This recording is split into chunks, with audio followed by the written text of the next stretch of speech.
The movement today for freedom cannot be pushed back any more than a tidal wave can be pushed back by hand. Man wants to be free. Yes, even in Mississippi. Hello, and welcome to Everlasting, the Legacy Podcast. I'm your host, Rita Brent. On this episode, we will hear a reading of the 1958 Ebony article titled, Why I Live in Mississippi. In the article, journalist Francis H. Mitchell interviewed Medgar Evers as he goes about his work as NAACP Field Secretary in Jackson, Mississippi. The piece gives us a rare glimpse into Evers' day-to-day tasks and serves as a fascinating snapshot of what life was like in Jackson in Mississippi in the early civil rights movement. The article is written from Mitchell's perspective, with direct quotes from Evers himself. For this reading, Dr. Ebony Lumumba, Department Chair and Associate Professor of English at Jackson State University, narrates as Mitchell, and Dr. Mark Henderson, Department Chair and Professor of Speech Communication and Theater, also at JSU, reads the quotes from Medgar Evers. After the reading, both readers speak with me about their experience reading this article, the importance of publications like Ebony, and why they live in Mississippi. We hope you enjoy.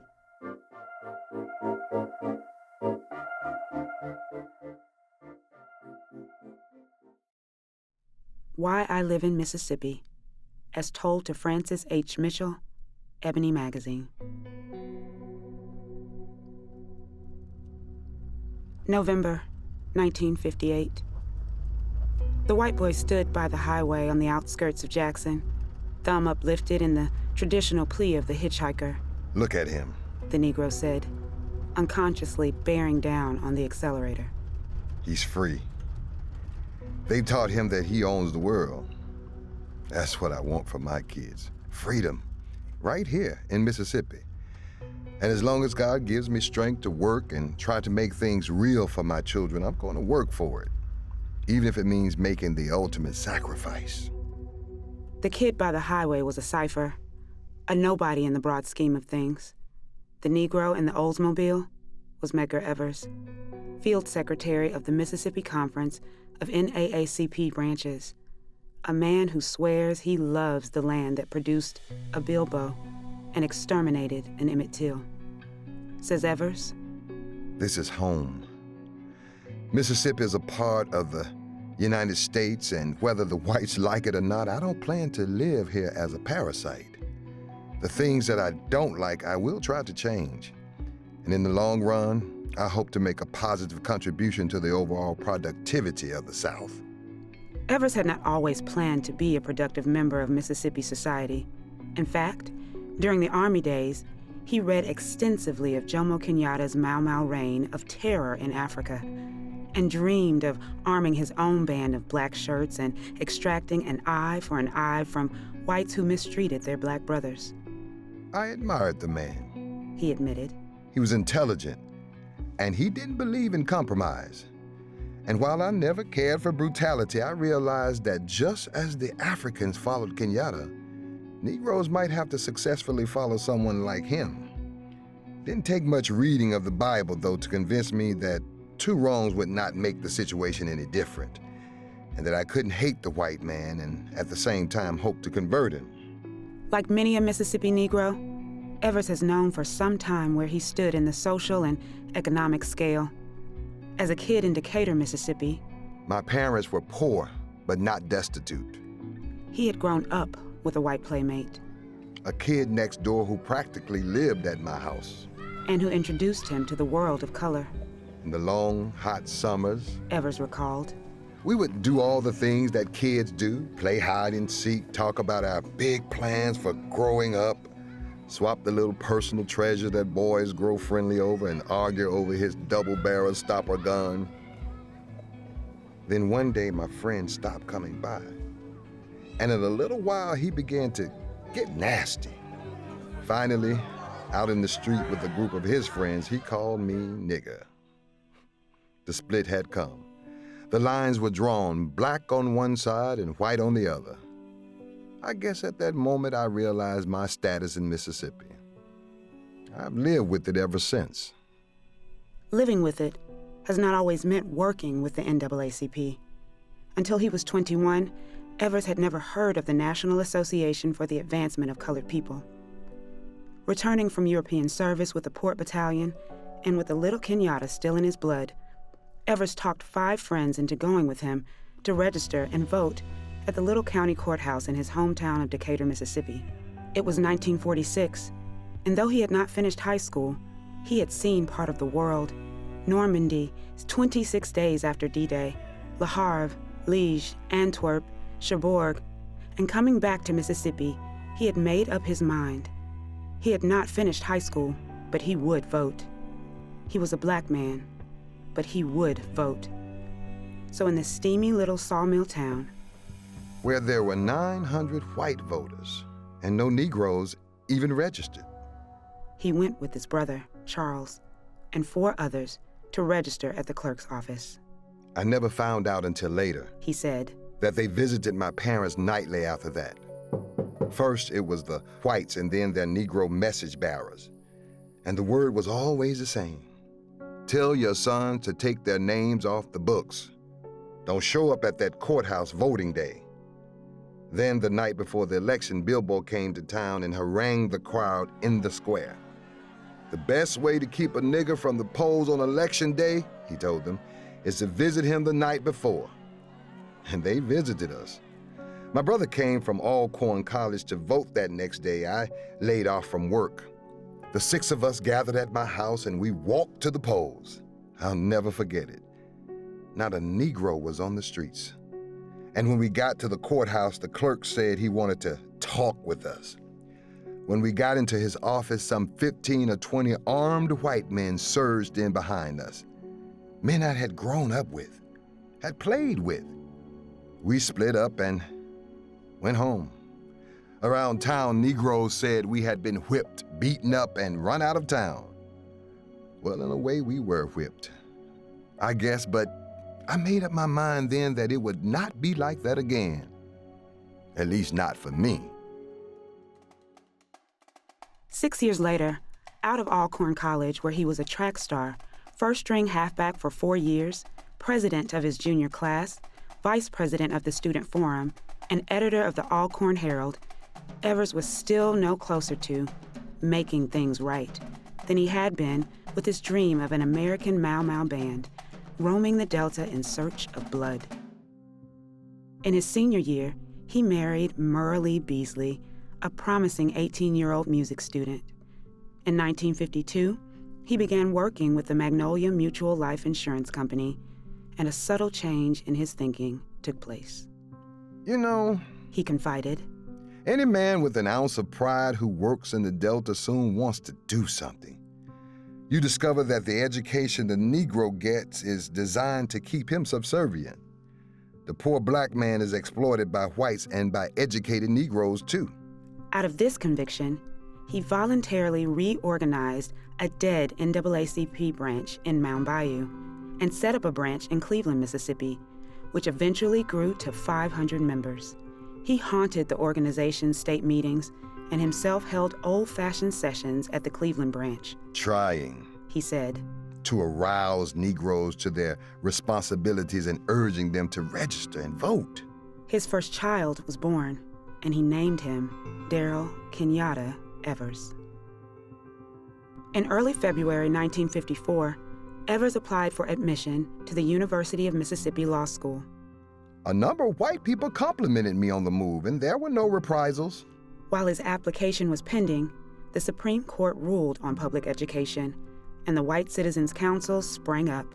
He was interviewed by the then Attorney General, James P. Coleman, now governor, and state school officials. They asked me, was I sincere? I told them yes. They asked me, was I prompted by the NAACP, and I told them no. They asked me where I would stay, and I answered, on the campus, sir. I'm very hygienic, I bathe every day, and I assure you, this brown won't rub off. Coleman said he would let me know. I wanted to know then. He said I would hear in time. And the day after registration, they sent me a letter saying my application had been denied because I didn't have 2 recommendations from people in the community. In December of that year, In the 13th anniversary month of Pearl Harbor, Evers joined the staff of the NAACP. By 1955, he was the youngest man on a 9-man death list. The list was reduced to 8 when Reverend George T. Lee was shotgunned in Belzoni, Mississippi, after refusing to take his name off a voter registration list. Said Evers then, "You don't have time to be afraid." Many things went into Evers' decision to join the NAACP staff. The effects on his wife and child, the fruitlessness of trying to work as an insurance man full-time while giving more time in his off hours to NAACP work, and the night his dad died. I was in the basement of the hospital at Union, Mississippi. That's where Negro patients stayed, at my dad's bedside. He had had a hemorrhage and was sinking fast. I heard a rising murmur of voices, a rushing of feet, and there was an ugly crowd outside the building. A nurse called me upstairs and asked me to help. There was a Negro with his leg bandaged. He had been in a fracas with a policeman. Someone had shot him in the leg. The whites were like madmen, muttering among themselves about the nigger, peeping in the window to see if they could spot him. My dad died a short time later, and outside those whites were demonstrating like animals. I've never forgotten that either. A Negro cannot live here or die here in peace as long as things remain as they are.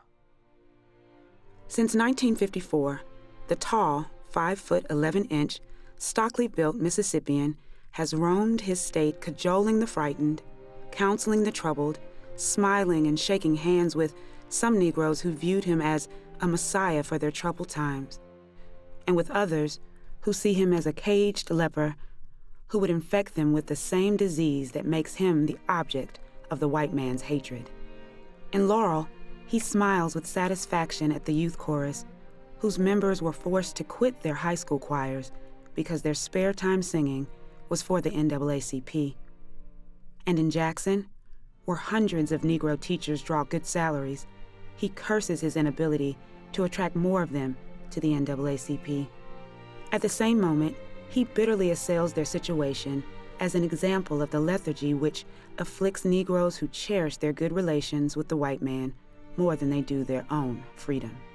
Outside Vicksburg, in the national park which entombs hundreds of Civil War dead from Mississippi, Illinois, both sides of the struggle, Evers strolls with other sightseers over the bones of the dead, is drawn to, quote, our spot, where he and his wife courted, politely answers the questions of a white man whose 10-gallon hat and deep drawl identify him as one of the enemy.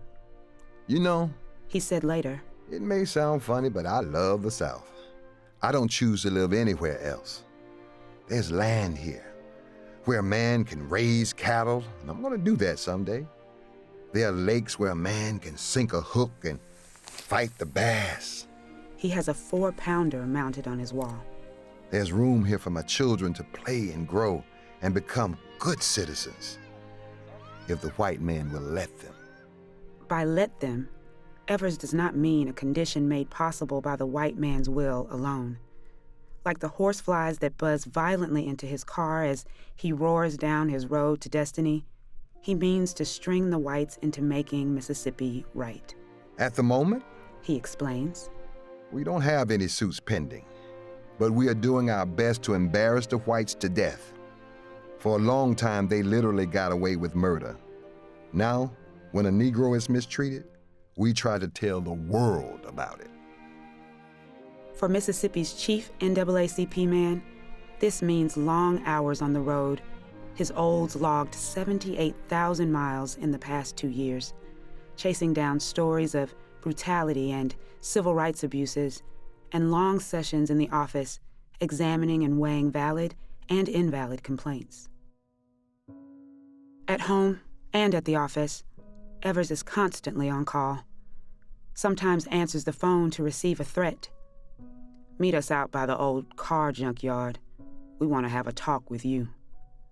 Or to hear a problem, Shall I sign the petition that some Negroes are circulating in favor of a new segregated park and playground?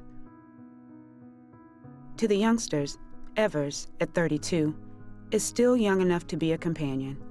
He remembers a phenomenal number of them by name, indulges in their horseplay, treats them like members of a young scout troop bent on no more serious business than learning to tie knots and reciting, "On my honor, I will do my best to my duty."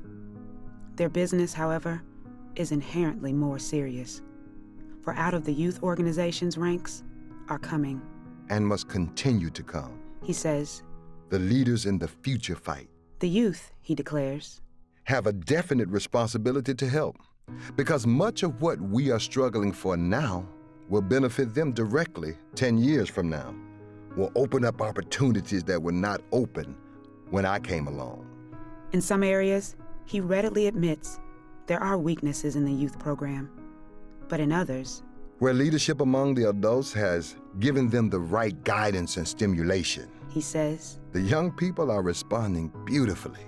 How some kids respond is best typified by a young boy who, seeing Evers in a Jackson restaurant, proudly reached into his wallet and pulled out an NAACP membership card. "There it is, Mr. Evers," he exclaimed with a broad grin. "My card finally came."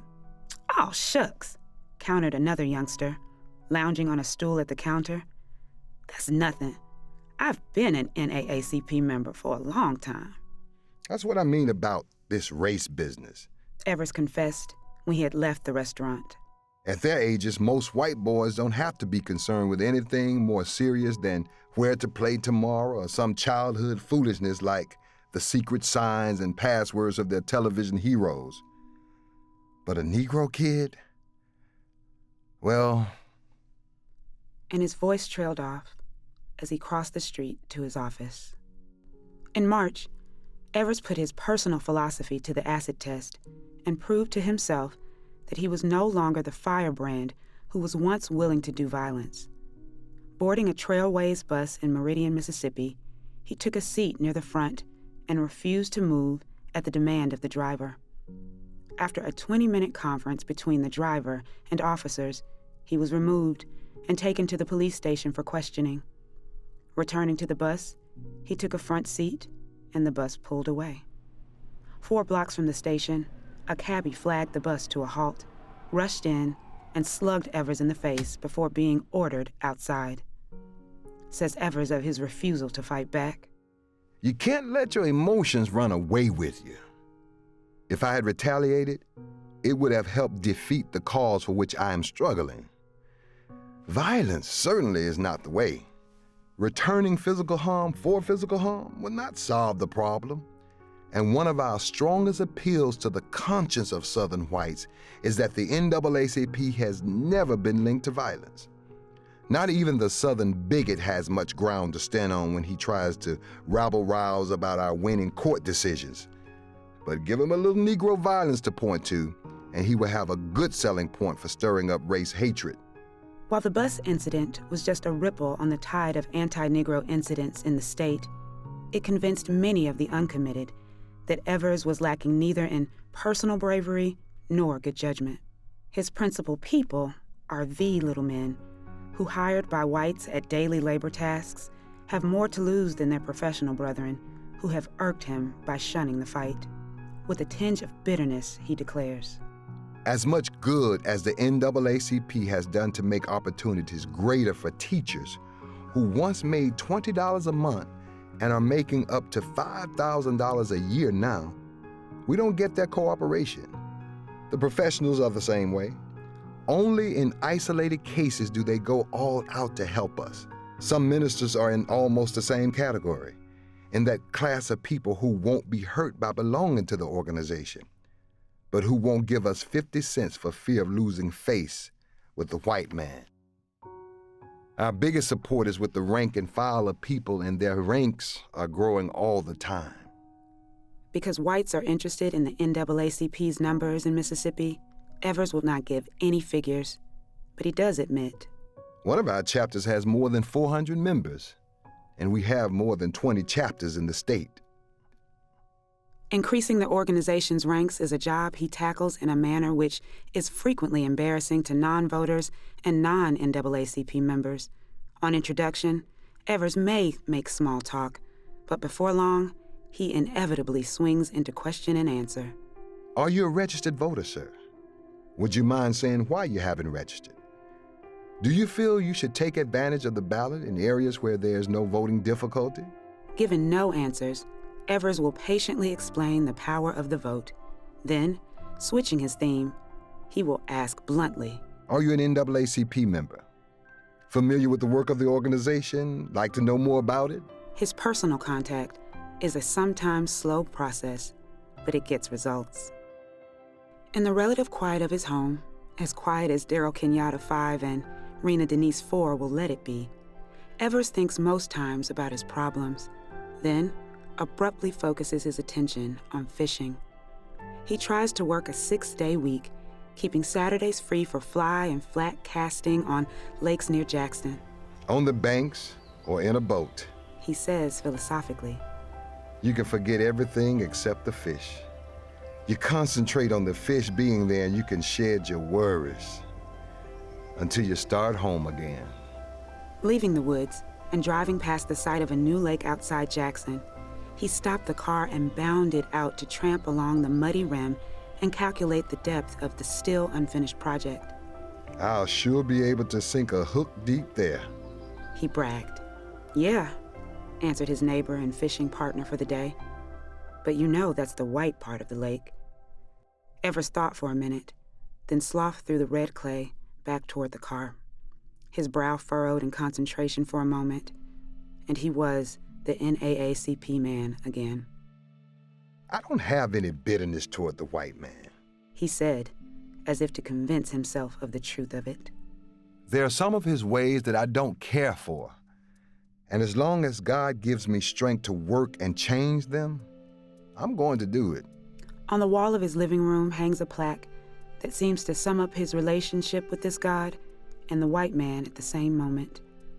The lines are from something written by Abraham Lincoln, at a time and place that matter little to Evers, except that they speak to him in his own time of trouble.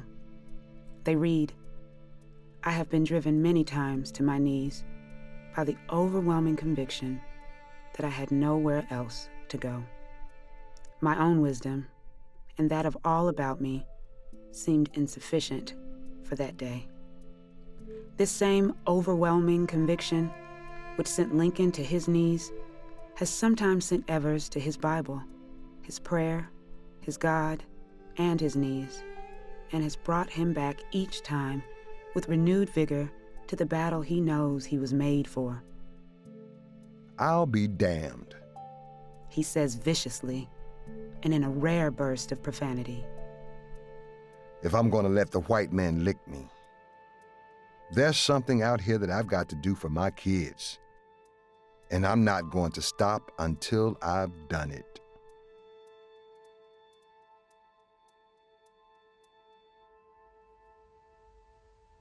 Hello, I'm Rita Brent here with Dr. Ebony Lumumba and Dr. Mark Henderson, and we're going to be having a conversation about why I live in Mississippi. And excited to introduce both of you. Dr. Mark Henderson, of course, my former professor at the Jackson State University. Always a pleasure to be in your presence. The reason I speak the way I speak is because of you, so thank you. He is the Mad Drama Artistic Director and the interim chair for the Speech, Communication, and Theater Department at Jackson State University. And also excited to have with us today Dr. Ebony Lumumba, Chair of English and Modern Languages at the Jackson State University and Associate Professor of English. Thank you both for being here. Thanks. Happy to be here. Thank you, Rita. So I got to sit in on the reading, and even though it was such a long time ago, I still felt the emotion of the words. But how was it for you reading this? Well, for me, it was it was great in terms of reconnecting me to understanding Medgar's purpose, and gave me a chance to see Medgar in more of a human sense and such, as opposed to the great civil rights legend that he is. To be able to look into these lines and hear about his fears, his humanity, his connection to his children, his desire to fish, all of those things. So it gave me a different perspective of understanding Medgar. Yes, you were reading the part of Medgar Evers, and Dr. Lumumba, you were reading the part of Francis H. Mitchell. Right. So while reading, were there points where you had to just take a moment and breathe through it?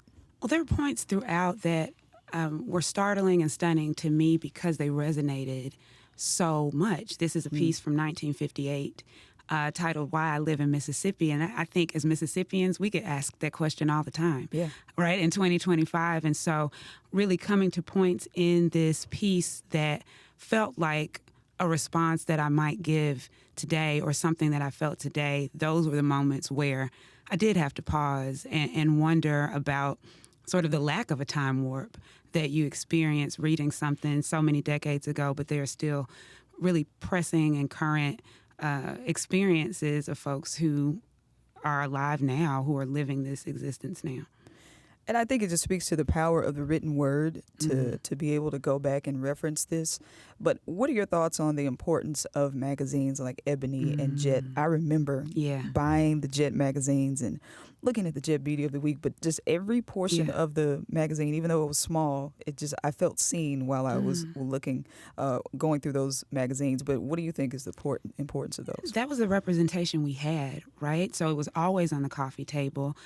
It was something that whether or not our families could afford it, you found the change to get your Jet magazine in the grocery aisle. And, you know, that was the one magazine we had a subscription to. A little secret, my name is generated from the respect for what the Ebony magazine publication did for our community, really amplifying our voices, putting us on this really glamorous stage for the world to see that we're not a monolith, that we have these talents, that we have access to this luxe experience. And so my parents really admired that and wanted me to be a storyteller, I guess, from day one. And so they gave me this name that not only meant something to our cultural heritage, but meant something to the narrative of who we are. Yes. And Dr. Henderson, I was reading through the article, and at one point when Medgar was applying to Ole Miss, this got to me so deeply. He said in his letter when he was applying that I'm hygienic and that my brown skin is not going to rub off. And I think about looking in those magazines and just seeing the aesthetic beauty of Black folks.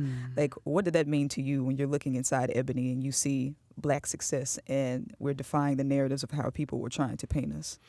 Well, growing up in Canton, Mississippi, you know, where there was a true separation between the races, this side of the tracks to that side of the tracks, you don't really see the differences until you get out into the world. But with Jet, you know, it gave you an opportunity to really appreciate who you were, who you are.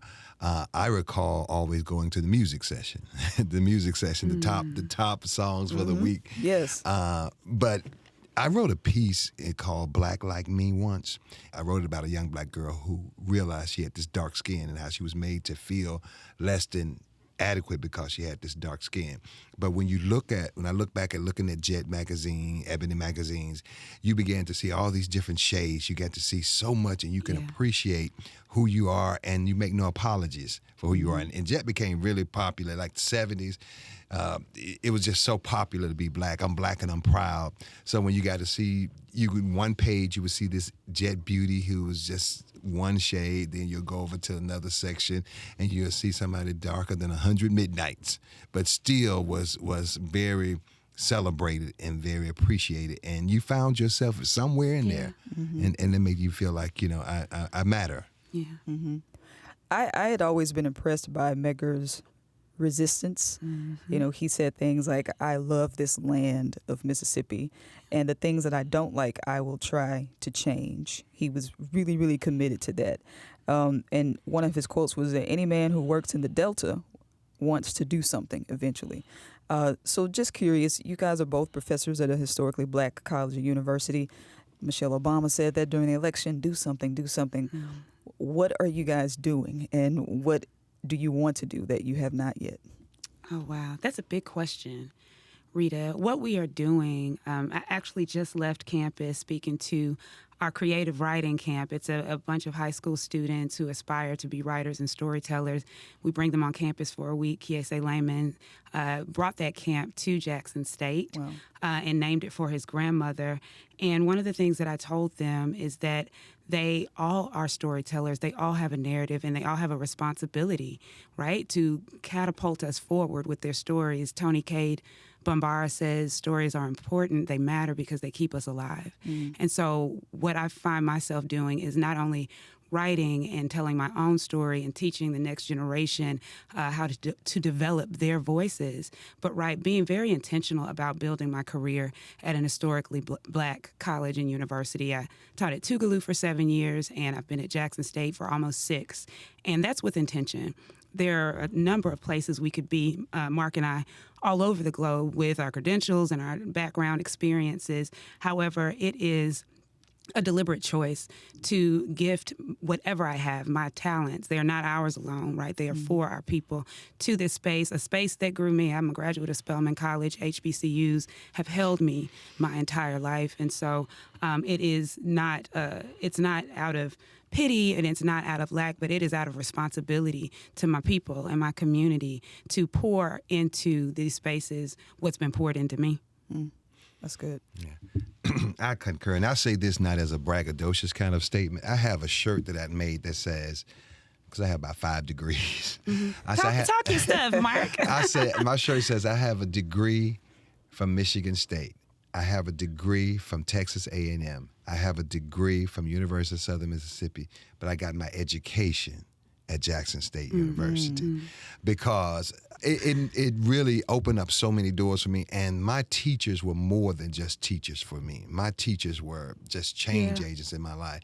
And so for me, it just is so encouraging to be able to get a young student who, just lost. And when we look at civil rights movement, I have so many students who come from Chicago or California. They never heard of Medgar. They never heard of some of these people. And so it's always refreshing to be able to introduce them to it and to know that even though I might not have played a big part, I've played a small part in helping you become who you become. One of the classes you took under me was training the speaking voice. And at the top of that syllabus, I have a quote that says, good speech will open more doors for you than a college degree. And bad speech will close doors you never knew existed. Wow. Because so many they just come empty. And so I like to use speech, communication, and theater to introduce them to how they can become the best person that they can be. That's why I'm at Jackson State University, and that's why I embrace the HBCU culture, and I'm excited about being able to introduce them to so much stuff, because you can learn the theories, you can learn all that, but you need to learn how to survive in a world where people don't always judge you by the content of your character. Yes. I would say that was just one of the most beautiful things for me, being at an HBCU, being around black doctors. I don't think that's... Surrounded. It was the norm. Yeah. Just being surrounded, but also just kind of feeling the history of the campus. And, you're saying that a lot of students don't know Medgar. In your roles as mentors, as leaders and professors, what is the approach? How can we get the youth excited again about Black history and also becoming activists? We have to connect our students to these stories because they are theirs as well, and they are operating in the same continuum. And so while it might seem 1958 seems like a world ago when you give them the chronology, but when you start to give them the story, the experience, this is how Medgar Evers felt on this campus. This is how he felt about Murley. This is how he felt in his family. This is how he felt in his community. This is how he felt obligated and ostracized. All of these very human emotions. Well, they're familiar with that. I love an article like Why I Live in Mississippi that focuses on his humanity because it takes him out of the hero role. He certainly was heroic. He certainly was brave, but he was human. And I think that's the connection piece where we arm our students with the knowledge that they have the same capabilities of a Murley and Medgar Evers, of a Martin Luther King, of a Rosa Parks. These were regular folks who were frustrated with their condition. And they're frustrated with their conditions all the time, rightfully so. Our students are. And so really giving them this narrative of there has not been a time in humanity where humans haven't felt frustration and figured out how to fight back. Folks haven't created and been creative out of struggle. And so I found that once students really see the commonality of experience, really start to relate it to what they know and what they live day to day, then they're more interested in it. And it's pieces like this that talk about the everyday thought patterns and really the contradictions, right, that Medgar Evers felt about the role that he was playing versus what he fundamentally believed when he came back from the war. That's the piece, connecting them to the human element of it and not necessarily painting our predecessors or ancestors as these gods or larger than life individuals. They were just folks that did something about what they were experiencing, and we have the same capability in our everyday breath.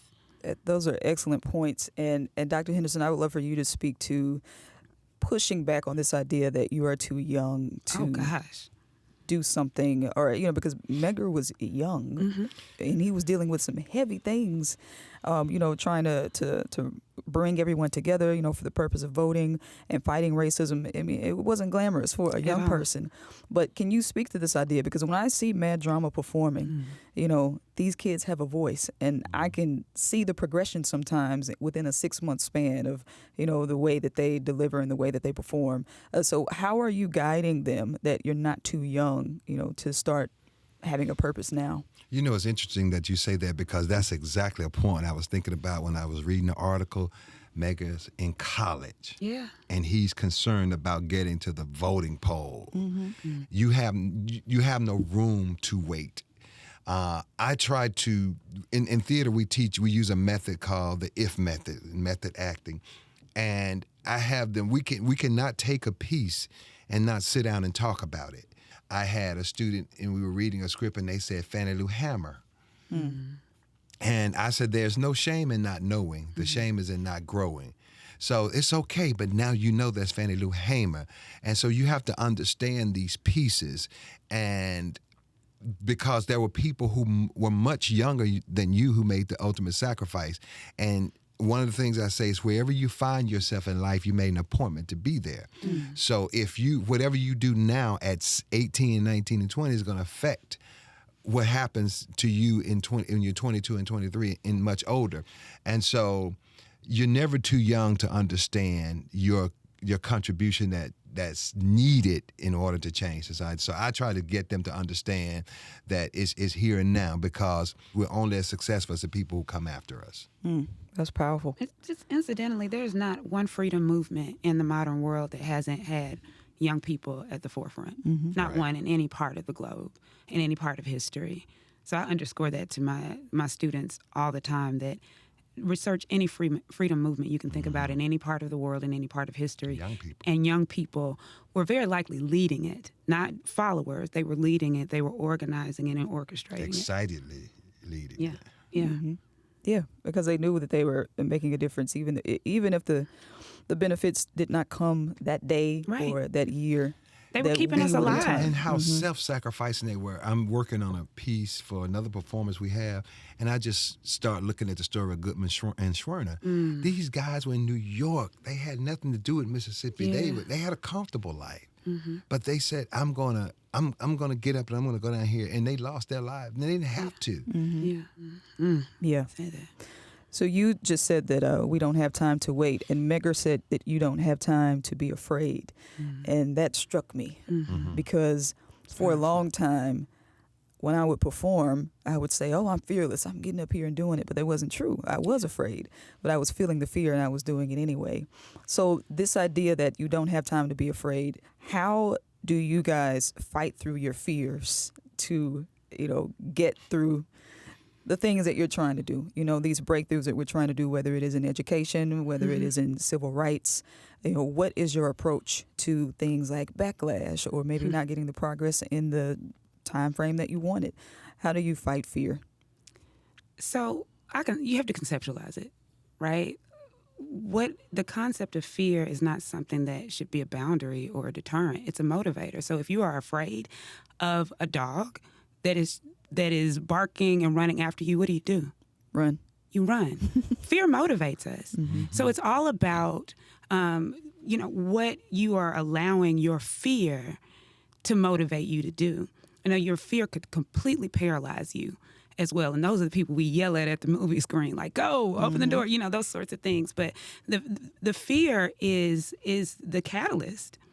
And the choice is yours as to what you will allow that fear to motivate you to do. If it motivates you to become this hermit and go inward and not try and not strive and not fight, then that's a choice you've made. The fear didn't do that. And so fear is natural.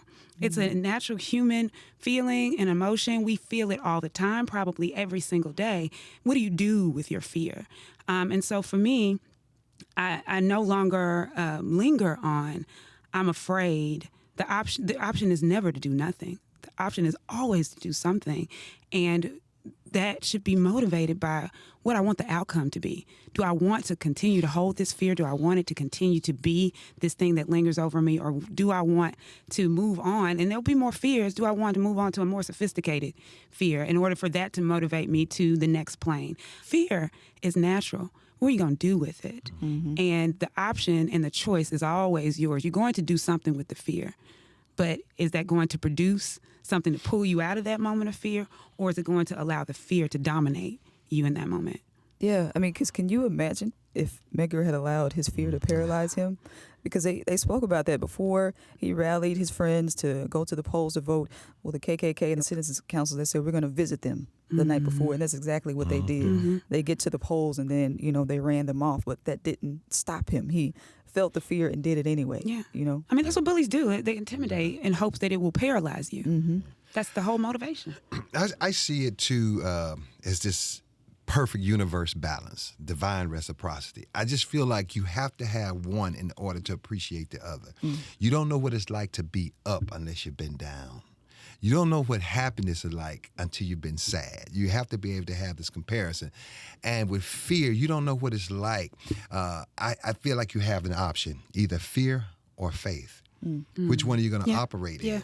You got it's just two options that you have here, and I believe that we need that balance in our lives, because without it, we think we're invincible. And part of approaching problems and obstacles is recognizing that that's a possibility that this might not work out.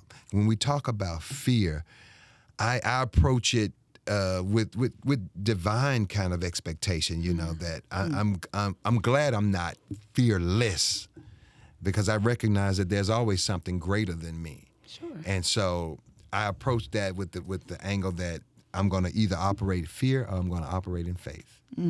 That's good. The doors of the church open. Right. Isn't fear always this manifestation of worrying about something that hasn't happened yet? Yeah. Exactly. Right, and then allowing that thing to control you. But you can control fear. You can use it as a motivator. Yes.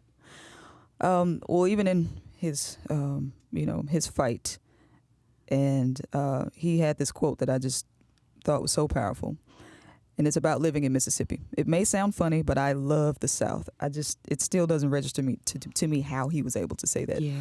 I don't choose to live anywhere else. There's land here where a man can raise cattle, and I'm going to do that someday. There is room here for my children to play and grow and become good citizens if the white man will let them. So my question to you is, with that quote in mind, knowing that we do have some progress that has been made here in Mississippi, but we still have a long way to go. Sure. So why do you continue to live in Mississippi, and how do you want to see Mississippi? I love that question. Yeah. No matter who it comes from and when it comes. I think often about my two grandmothers, my paternal and maternal grandmothers. My maternal grandmother had 5 sons at the time that Emmett Till was murdered.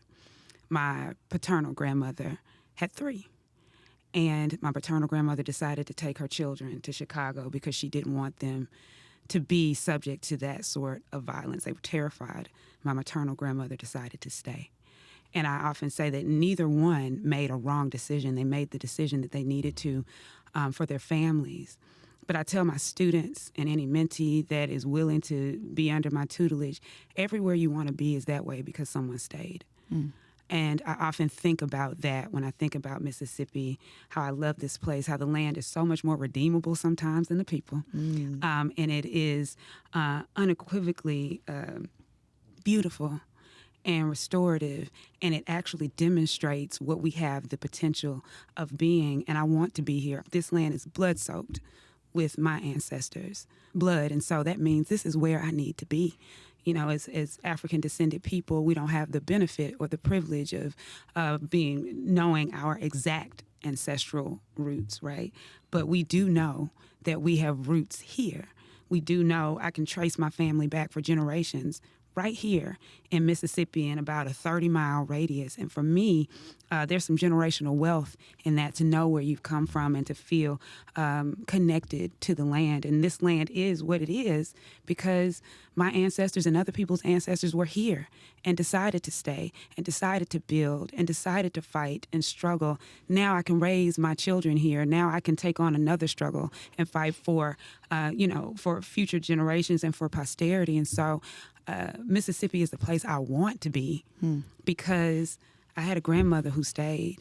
I had a mama who stayed. I had cousins and uncles and aunts who stayed, who made it the place that I love, the place that is so linked to my identity as a Southern Black woman. And so that's why I'm in Mississippi, because it is ours. It is land that we help to cultivate. And where else would I go other than the place that holds my birthright? I love that so much, the mentioning of your grandmother, because my grandmother picked cotton in Mississippi in the Mine Delta. too. And, we have this term now, like, oh, well, don't throw shade. And the idea of shade meant something completely different to her. She said that she and her counterparts would be in the fields all day with no shade, and that they would sing to pass time. Yeah. And, she worked at a shirt factory. She had my big mama for 30 years, no retirement. And so I feel like I have to be in Mississippi so she can see the literal fruits of her labor. I don't want to be in New York. I don't want to be in Atlanta. It mattered that you stayed. It mattered that you did those things. She needs to see the I love sacrifice. that, Rita. Yeah. that's great. Yeah. Your inheritance. But for me, it might be a little shallow. That's fine. When I was 19 and 20, my priorities were different. When I went to a city, it was like, how long the club stays open? How long the club stay open? Where's the mall? All the social things that I can do. And that was important, or I thought at least was important back then. But as I've gotten older, there's no other place I'd rather be. Yeah. I don't like traffic. I don't like big city traffic. Yes. And Mississippi is so refreshing. When people ask, where would you like to live? I said, well, I need a place where I can go and see people from the neighborhood when I'm walking down the streets or when I go. And that's why I love it, because I grew up kind of like in the middle. I was the youngest, so I had to stay in the deep country with my grandmother, who had no running water, who raised pigs, who raised chickens and raised gardens. And so I got a chance to experience that, and it made me appreciate really just how important it is to embrace all the history and culture that's here. When I've gone into bigger cities, when I've gone places, sometimes I miss my identity. I don't feel like I understand where I belong. But I know here in Mississippi, and there's a lot that we have to work on in Mississippi. But, when you have neighbors who just give away smiles for free, and that good soul food and all that kind of good stuff. Honeysuckle. Right. It's just a sense of, I feel like I have a sense of ownership. That's I feel right. like this is my Mississippi. And I find myself defending it so much. I defend it. Go off to grad school and there I say stuff. I'll talk about, well, I went and got this from this. You all have that in Mississippi? Yeah, I hear it all the time. I'm like, All the time, what do you? still. And I tell them, I said, don't. It shows your ignorance. That's right. that in this day and age, you're not experienced enough to understand and outreach enough. I love it, when I'm able to defend it in such a way that they're like, oh, okay. Example, I just hosted a conference at Jackson State. It's a lady from Austin. I got to come and do a workshop. She would not come. She said, I'm not coming to Mississippi. And I said, please just come. And this is, when she came, she's like, I'm coming back. If it's just to sit on your porch. I enjoyed it. I loved it.